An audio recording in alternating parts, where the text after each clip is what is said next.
Brandon Teena was a 21-year-old American transgender man who was brutally raped and murdered in late 1993 in southeastern Nebraska.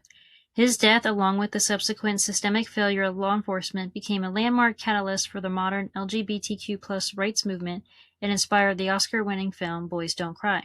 You're listening to Lurking in the Shadows.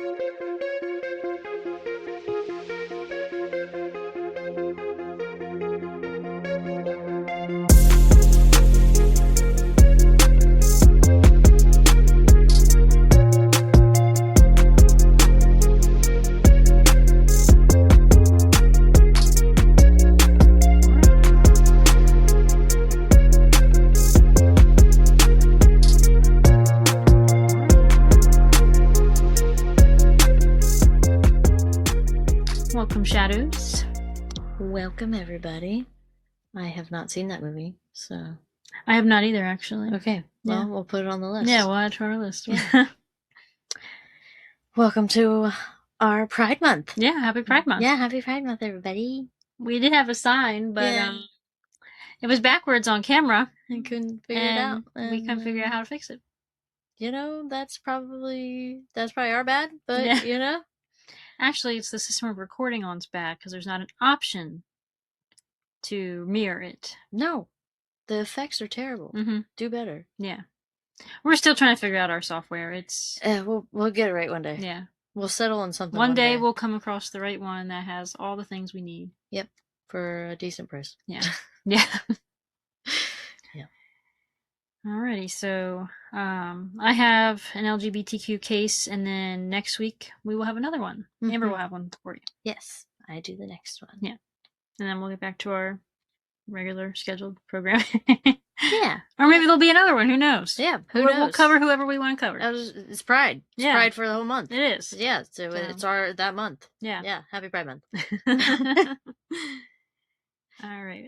So born on December 12th, 1972 in Lincoln, Nebraska, Brandon Teena, born Teena Renee Brandon, was assigned female at birth. His father died in a car accident 8 months before his birth, so he was raised primarily by a single mother named Joanne, who mostly lived off of disability payments. Oh, sad. It is. Brandon faced a turbulent, unstable upbringing that included frequent relocations. Brandon and his older sister Tammy lived with their maternal grandmother in Lincoln before they were reclaimed by their mother when he was 3 years old, and then Tammy was 6 when they went to live with their mom again. I don't know how young they were when they went to live with the grandma, if it was like right after Brandon was born. It didn't really specify. They lived in the Pine Acre Mobile Home Park in northeast Lincoln. Joanne still received disability checks, but then worked as a clerk in a women's retail store in Lincoln at this time. Trigger warning here. Brandon and Tammy were sadly subjected to sexual abuse by their uncle for several years. Gross. Yeah. Joanne remarried in 1975 but divorced in 1980. Brandon's family described him as being a tomboy since early childhood. Brandon rejected traditional female gender roles at an early age by dressing and acting more like a male, and began dating women beginning in adolescence when he started identifying as a male. Many women were not aware of his biological sex due to his use of male aliases and his masculine physical appearance.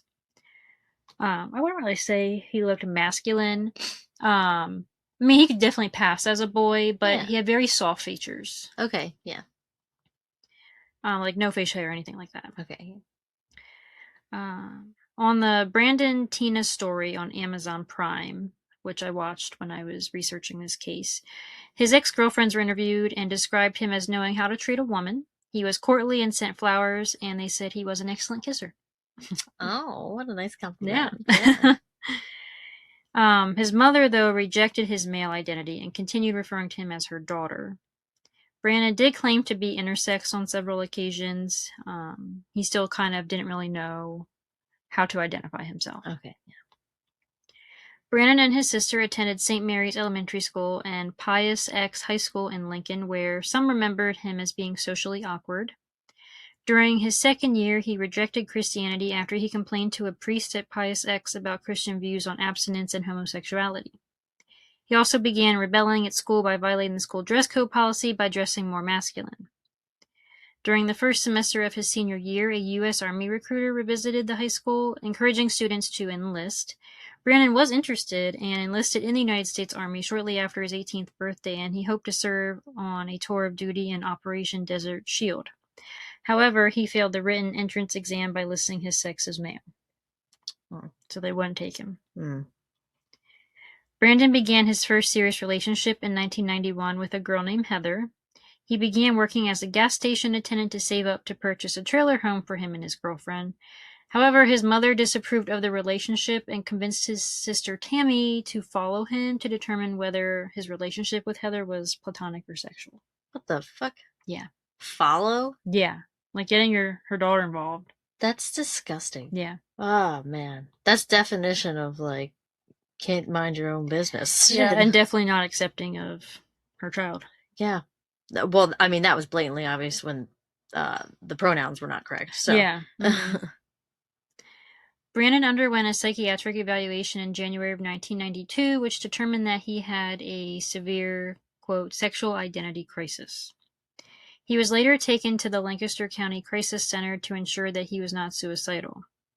He was released from the center 3 days later and began attending therapy sessions, sometimes accompanied by his mother and sister. Wow. That should not be. No, because he's not going to be fully truthful. No. Why is that even being allowed? Is that even allowed? Like, I don't know if they went into the room with him, but it just said they accompanied him sometimes. So, I don't know. Yeah. He was reluctant to discuss his sexuality during these sessions, but revealed that he had been raped in childhood, but these sessions ended after just 2 weeks. So he didn't really get that much help. No, because mom probably didn't like whatever he was saying. Yeah, probably. Yeah, it was like, oh, no, we can't have this. Yeah, can't have this. I'm pulling the plug on this. Mm-hmm. David Bolkovac, director of the Gay and Lesbian Resource Center at the University of Nebraska, who treated and counseled Brandon for his gender identity crisis, said, quote, Brandon believed she was a man trapped in a woman's body. Brandon did not identify herself as a lesbian, but she believed she was a man, end quote. Brandon dressed as a man and adopted practices to, quote, coax her body into virtual maleness, end quote. He would strap ace bandages around his chest and stuffed a sock into his jeans. Brandon also viewed women from a man's angle. Brandon's mother once asked him if he was a lesbian, and his reply was, quote, that's disgusting. I can't be with a woman that way. I love them the way a man does. It's like I'm really a man trapped inside this body, end quote. Yeah, it's different. Yeah. So it's kind of sad, though, that, he doesn't really feel like he can express himself the way he needs to. Yeah, and definitely still figuring out, and it definitely the times probably has a lot to do with it's the it 90s. Well. Yeah, like there's when most of this case takes place. No guidance, no social media, no seeing influences of other people, no seeing how... And not much acceptance either. No, none. Which will come up later in this case. Yeah. Brandon became unusually outgoing in his senior year and was remembered by classmates as a class clown. He began skipping school and receiving failing grades and was expelled from Pius X High School in June of 1991, just 3 days before graduation. Like, really? You're going to expel someone 3 days before graduation? Yeah. Wow. That's crazy. Brandon was left to support himself with menial jobs and petty crime in his late teens. Brandon moved to Falls City, Nebraska in November 1993 to start over, following several convictions for check fraud that resulted in probation. So nothing crazy, just small things.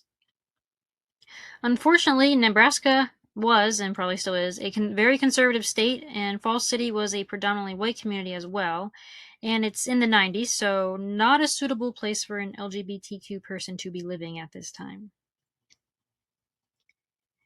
I don't know if Nebraska's still like that. I would think maybe, probably. Well, if you tune in next week to my episode, I go over some of the hate crimes and what states have and what covers sexual orientation and gender identity and what does not. Oh, okay. Yeah. So tune in next week. Yeah, tune in next week. Deputy Sheriff John Larson described Falls City as a place of, quote, high degree of intolerance for difference, end quote.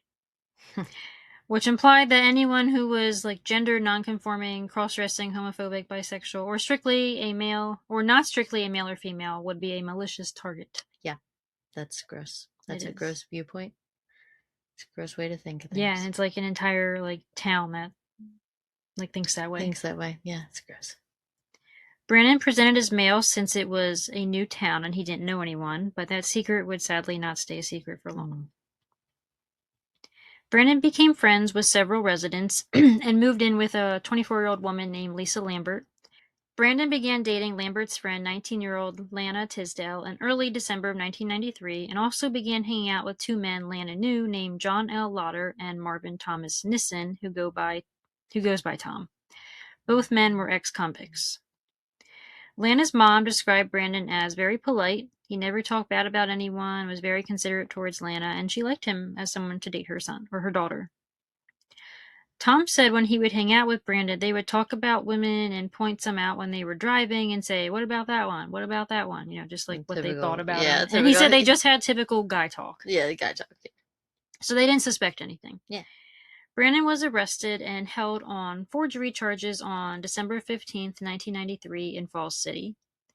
Lana had asked her dad for a check to get a perm, but instead she used that check to bail Brandon out of jail on December 22nd, 1993. Sneaky. Yeah, I think it was like $250. For a perm? Well, to bail him out. I know, but... He gave her a blank check. Yeah, I gotcha. That's a hell of a perm. Back then. Well, she would also have no proof her hair was straight. Yeah, her hair's Jesus. Yeah.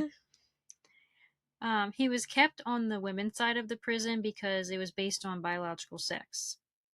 It was unclear in my research if Lana questioned Brandon when she picked him up at that time, but authorities published legal notices in the local newspaper, including Brandon's arrest, under his birth name Teena Brandon. So this publicly revealed to the community that Brandon was a female. Yeah.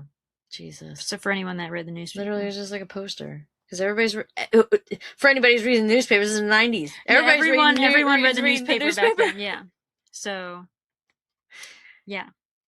Lana then questioned Brandon about his gender, but he told her he was a hermaphrodite and was actively undergoing a series of medical procedures and hormone therapy ahead of a sex change operation. Oh, it's sad. To make up lies like that. I know. And to have to keep track of all the lies you've told to everybody. Yeah. In a small town. Yeah. Lana initially accepted this explanation and they continued on.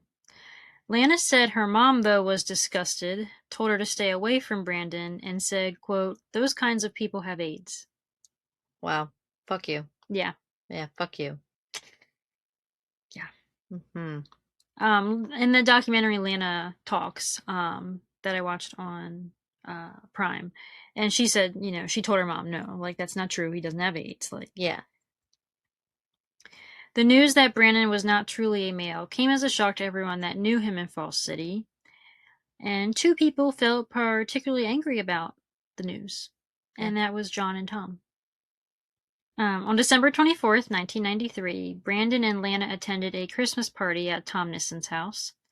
While there, Tom grabbed Brandon's arms and held them up, while John forcibly pulled down his pants to prove to Lana and themselves that Brandon had female genitals. Oh my god, this is disgusting. So they held him up like this. And then the other one pulled his pants down. Yeah, that's disgusting. At a party. Apparently, Lana only looked when she was forced to look, and I guess she also didn't say anything while this was happening.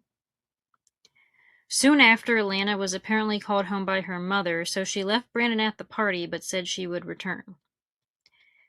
After she left, though, Tom and John told Brandon they wanted to talk to him, so they went in the bathroom where Tom hit Brandon and he fell back into the tub, and then Tom hit him again. Tom then kicked Brandon in the ribs and stepped on his neck. Then they picked him up and carried him out to a car. Trigger warning again here. The men drove him to a secluded area by a meatpacking plant in Richardson County where they repeatedly raped Brandon. Oh my god. Wow. I'm really angry. As you should be. And everyone listening to this should be. This is disgusting. All because they were mad that he told them he was a male when he wasn't. Because it's just their business, huh? Yeah. It didn't affect them. It's not like Brandon was trying to sleep with them or something. Hit on them. He was dating a woman. Wearing Not even promiscuous. That's what I'm saying. But it's wearing things or even like pushing their views onto anybody else. Yep. They're just living their life. Yeah, they literally hung out with him, no problem. And now it's a problem. They then returned to Nissan's home, where Brandon was ordered to take a shower. He escaped from Nissan's bathroom by climbing out the window and went back to Lana's house. So he did, survive that ordeal. He showed up with a beaten face, and she asked him what happened. Lana convinced him to file a police report, but John and Tom had warned Brandon they would kill him if he did. So even though, so Lana seems to be like fairly accepting of this. She continued talking to him and everything. Yeah, this was news to her. Yeah. But she didn't really treat him any differently after finding out. Okay. From what I could find in my research. Yeah. Brandon also went to the emergency room in the early morning hours of December 25th, where a standard rape kit was assembled, but later lost. I'm gonna rage. Yep, someone lost it. I'm gonna rage. I don't know if it was the hospital that lost it or the police, but someone lost it. Wow. Sheriff Charles B. Laux questioned Brandon about the rape the same day. Reportedly, he seemed more interested in Brandon's transgender status as opposed to the crime that happened. Yeah. To the point that Brandon was kind of getting annoyed by the questions and found some of them to be rude and unnecessary, and he didn't want to answer all of them. Yeah. And I'll link the documentary that I watched on Prime in the show notes, but there's audio recording of the questioning, and this sheriff's a piece of shit. Ugh, God. Disgusting piece of shit. Ew. So I'm gonna go over some of the questions he asked. Yeah, so let's go. All right. Wow. One of the question was, so after he pulled down your pants and seen you were a girl, what did he do? Did he fondle you any? Ugh. Brandon said no.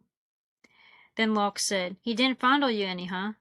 Didn't that kind of amaze you after he had pulled down your pants and had wanted to take you to bed and you said no, that you were a boy and you couldn't do that? Doesn't that kind of get your attention somehow, that he would put his hands in your pants and play with you a little bit? This is disgusting. This is a police officer. This is disgusting. This is a sheriff. This is... Oh my God. Yeah, when I was watching this, I was speechless. I was mouth drop open. Yeah, mine just did. Yeah. What? I don't even know what to say. Yeah, I wouldn't even know what to say if I was in that position. Yeah. How is any of that helping? Yeah. Answer any questions. It's not. That have to do with the circumstances. It's not. To get to he the just wanted some here. gross details. Yes, he's his to feed his own disgusting. Whatever. Yeah. Yeah. Brandon responded with, I don't know what he did. And Laux responded, I can't believe that he pulled your pants down and you are a female, that he didn't stick his hand in you or his finger in you, end quote. I'm going to die. Brandon said, well, he didn't. So Laux said, can't believe he didn't. So is he saying that men just have some uncontrollable impulse that they need to touch or finger any woman they come across? Is that what he's saying? Because why are you saying you can't believe this man didn't put his hands down his pants? I think you're right. He's just fishing for a story. He's fishing for details, right. Trying his rocks off on it or something. But why? Why are you asking these questions? I don't know. That is not professional. That is not. None of that's right. You can't believe that he didn't stick his hands down his pants. Why do you just assume that would happen? Also, sir, then you're saying that's exactly what you would do, right, officer? Yeah. So if you came across some woman whose pants were down, you just have to finger her because that's what men do. Stop. That's is that what he's saying? That's what it sounds like. That's what it sounds like he's saying. Yes. That's literally insane. Yeah. And that's on camera, man. It's recorded. Yeah. This is a recorded interview. Recording. Yeah. Wow. Tom assaulted Brandon first, then got in the passenger seat. Then John attempted to assault Brandon. Tom and John are interviewed in the documentary, and they're ugly AF. And John talks about how he couldn't get it up, but when he could, he proceeded to, quote, try to have sex with her, but it wouldn't go down. So I said, fuck it, and got up. Then he chuckled in this documentary. These people. Sir, you weren't having sex. You were raping her. You? Him. Yeah. Sorry.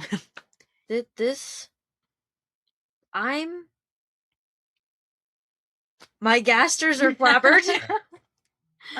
Yeah. I don't know. They interviewed, and these are the things they're saying. Yeah. Interviewed them in prison. Wow. This is disgusting. Yeah. He tried to have sex with her. That's not sex. It's not. That is not sex. What you're. That was not doing. What you were doing. And you're laughing about it. But he chuckled at the end of that sentence. Yeah. About how he couldn't get it up. That's how much he thinks. And that was what stopped him. This is an item to him. This is not a person. Mm-hmm. Yeah. This is disgusting. Yep. Laux continues to ask Brandon gross questions about the incident, like, quote, after he got his pants down. This is gross, so I'm just. Okay. After he got his pants down, he got a spread of you, or had you spread out, and he got a spread of then what happened? These people are uneducated too, aren't they? They have to Yeah, be. he's like also like at one point, like his grammar isn't great. Like he doesn't sound very well educated. This sheriff, the way he talks too in the documentary. Like I purposely fixed the sentences to make him grammatically correct at some spots, but he was just he talked very country. This man, somebody needs to check that man's computer history. Yeah, that somebody needs to check that man's house and storage and whatever he has, because that man's fucked up. What happened after he got a spread of you? That's disgusting. That's disgusting. That's disgusting. Disgusting. Disgusting. Yes. That I don't know what other word to use. Horrendous. Sickening. But yeah. Brandon said Tom finished, then got in front of the car, to which Laux responds, let's back up here for a second. First of all, you didn't say anything about him getting it up. Did he have a hard-on when he got back there, or what? Oh my god. Yeah, he just wants all nasty the details. Yeah, nasty details. Mm-hmm. That's what he wants. This poor Brandon. I know. And I literally just put that here. Poor Brandon said, I don't know, I didn't look. Poor Brandon. Mm-hmm. None of these questions are valid to reporting this crime. Yeah. And like listening to poor Brandon talk in this documentary, he just sounds so defeated. Like, yeah, who wants to go and report this to police in the first place? Yeah, that's how you're going to be treated. Even like beforehand, you don't want to go do this stuff, and then this is how you're treated. Right. Very invasive, very belittling. Yes. Very not compassionate or anything. Yeah, no, he doesn't care about what happened to Brandon. He just wants all the details. Disgusting details. And not to charge anyone, just because he wants to know. Yeah, he wants them. He's not going to do fucking anything. And he doesn't. We'll get to that. So Laux next asks, did he take a little time working it up or what? Did you work it up for him? I'm going to throw up. I just ate dinner. Yeah, like this is uncalled for. And then Brandon just responded no. Like, what kind of questioning is this? This is not police questioning. No, it's not.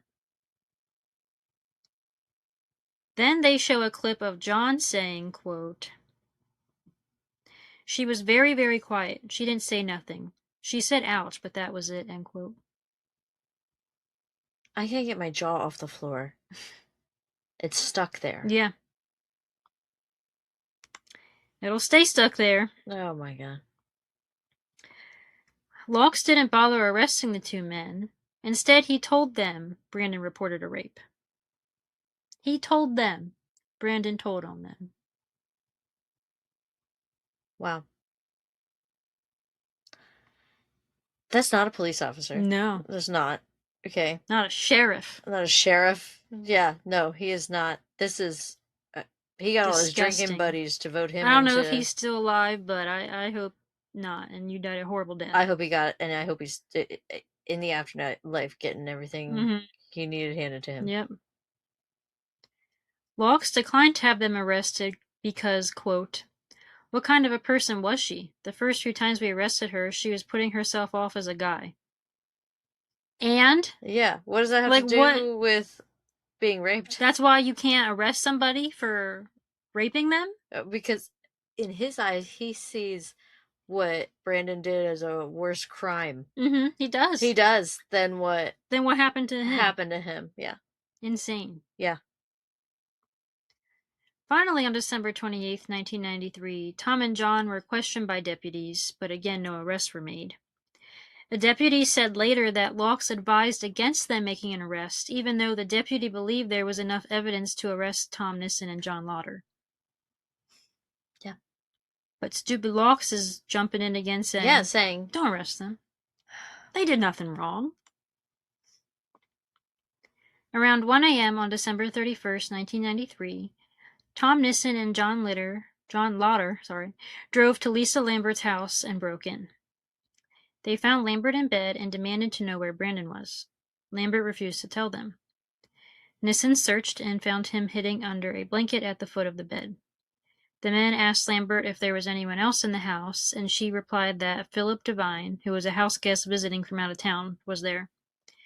The men then shot Brandon in the stomach.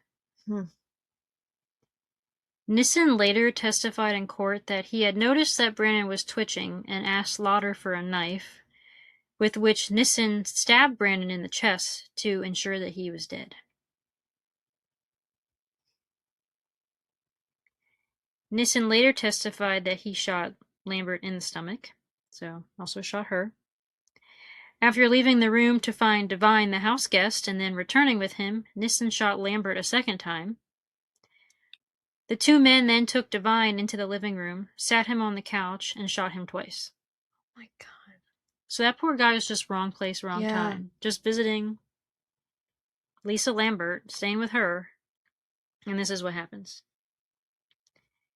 Nissen then returned to the bedroom where he shot Lambert a few more times. Why? So she was shot multiple times. Why? I don't know. The two men then left, threw their weapons and gloves onto a frozen river, and returned to Falls City. But yeah, the motive is never ever really stated. I'm assuming they just, because they knew it was her house. Yeah. That she lived there. Yeah. So I don't know if they were just planning to eliminate her as a witness. I don't know. Wow. And then they probably didn't know she had a house guest, so then they had to kill him. Yeah, because... Yeah, they killed 3 people. All because they're mad that Brandon is a female, at birth, biologically. Yeah. Wow. This is... There's... So to us, there's absolutely no fucking motivation here. 0, yes. Yeah. Just 2 dipshits. Yeah. Thinking they're better than him. Yep. That literally, yeah. Even though they're rapists. Yeah. Literally, yeah. Yep. They were arrested later that afternoon, after which Nissen told deputies that he had witnessed John Lauder shoot 3 people to death in Humboldt, which was the town that Lambert lived in. So he's saying that John shot them. Okay, yeah. Even though he really played more of a part in it than John did. Yeah. Police went to the river where they retrieved the gloves and weapons, including the knife sheath marked with John Lauder's name, tying them to the crime. Yeah. What a fucking idiot. Good. Marvin Thomas Nissen and John Lauder were tried separately in Nebraska for their roles in the triple homicide. Nissen was tried first in 1995. He struck a plea bargain with prosecutors to testify against Lauder in exchange for avoiding the death penalty. He was convicted of 1 count of first-degree murder and 2 counts of second-degree murder, receiving 3 consecutive life sentences. Utilizing Nissen's testimony, prosecutors convicted Lauder of 3 counts of first-degree murder in 1996, and he was sentenced to death. That has since been overturned because they no longer have the death penalty in Nebraska. In 1998, Brandon Teena's mother, Joanne Brandon, filed a wrongful death lawsuit against Richardson County and Sheriff Charles Laux. Good. Good. The suit argued that the sheriff failed to protect Brandon after he reported being brutally raped by Nissen and Lauder days before the murder. Mm-hmm. A lower court district judge initially ruled that Brandon was, quote, partly responsible for his own death because of his lifestyle and dressing as a man, awarding his mother a measly $17,360. The fuck? A judge said that. Wow. It was a lower court judge, but still. Still. You don't belong being a judge if you're going to blame the victim like that. Yes. Fuck you. How did you get your job? Anyway. On April 20th, 2001, the Nebraska Supreme Court issued a unanimous reversal. The court ruled that Sheriff Laux was completely negligent and explicitly acknowledged law enforcement's systemic mistreatment of a transgender victim. Yep. After further appeals, the state high court ultimately affirmed a total damage award of $98,223.20 for Joanne Brandon in 2002. There's no price to put on that. There's not. That's better. But better than $17,000. Yeah. I'm just curious though, where's the 20 cents come from? You know? Yeah, it's 20 cents, yeah. In 2007, Tom Nissen admitted under oath that he lied during the initial trials, claiming that he was actually the shooter and John Lauder was just an accomplice. Wow. So, I mean, at least he, did something right, I guess. Yeah. But it took like over 10 years to come forward with that. Between 2008 and 2009, Lauder used Nissen's recantation to appeal for a new trial, but the Nebraska Supreme Court rejected it, ruling that because both men were actively involved in the executions, the specific identity of who pulled the trigger was legally irrelevant. That's right. I agree with that one. Wow, Nebraska. Bitch. Yeah, it did something right there. Yeah. Further appeals regarding DNA testing and claims of intellectual disability were also systematically rejected. Once you know, you put Tom in a room, you put John in a room, and you put Brandon in a room. Mm-hmm. I'd rather hang out with Brandon. Absolutely. And what happens behind the doors between Tom and John and my two fists are... Yep. No, that's also... nobody's business. That's also irrelevant. Yeah, that's right. Legally irrelevant. Yeah. So yeah, I guess he was trying to say he had an intellectual disability to like get out of his sentencing. Off. Like, yeah, okay, sir. Yeah. As of recent state records, John Lauder remains on death row at the Tecumseh State Correctional Institution, and Marvin Nissen continues to serve his life sentence at the Lincoln Correctional Center. Brandon Teena is buried in Lincoln Memorial Cemetery in Lincoln, Nebraska. His headstone is inscribed with his dead name and the epitaph, daughter, sister, and friend. So I don't know how I feel about that. I don't like that. Yeah, I don't like that. Like, I'm assuming that was his family's choosing? Yeah, that would have been. I mean, they wouldn't have expected him to die at that age. So it's probably not something that was maybe even discussed by that age. Yeah. You know what I mean? Mm-hmm. But yeah, that's what the headstone says. That does make me sad. Yeah. There are some lasting impacts from this case. Before 1993, transgender advocacy was often subsumed or erased within the broader gay and lesbian movement. Teena's murder became a seminal rallying flashpoint that galvanized a distinct, focused transgender civil rights movement.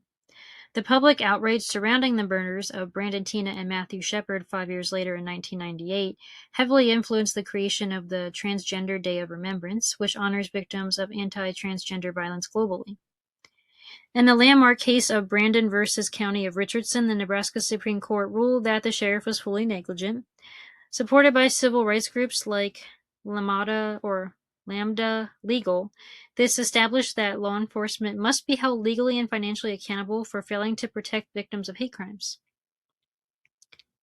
The case fueled intense lobbying that eventually contributed to the expansion of state and federal hate crime legislation such as the Matthew Shepard and James Byrd Hate Crimes Prevention Act, to explicitly include gender identity.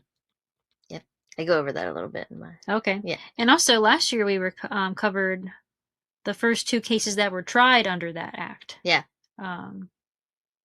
Dime Doe. What was the other name? Was it Dime Doe? Diamond?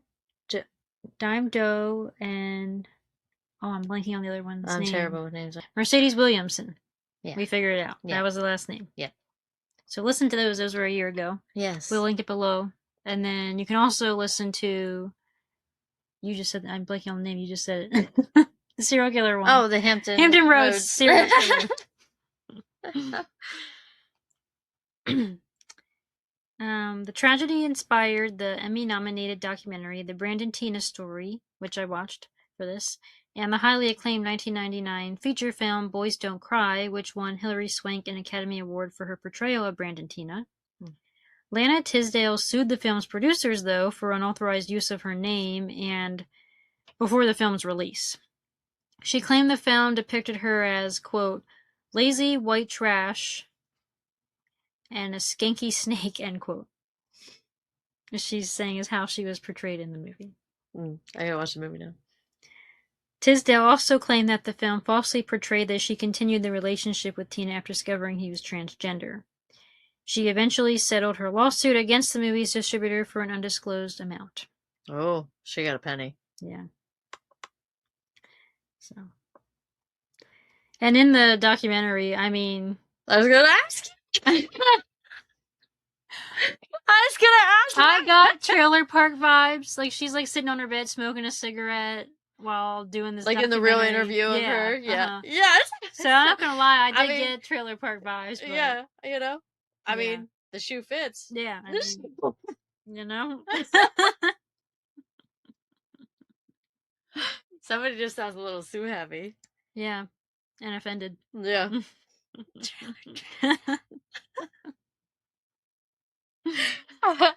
I mean, she said that herself. Like, no one just said, hey, by the way, the description of this character is Skanky Snake. Like, she said that, you know what I mean? Yeah. Like, I put it on my old front porch with a baby on my hip. Is what, like, like the vibe I'm getting here. I gotta watch it now. Joanne Brandon publicly objected to the media referring to her child as he and Brandon. Following Hilary Swank's Oscar acceptance speech, Joanne Brandon took offense at Swank for thanking Brandon Teena and referring to him as a man.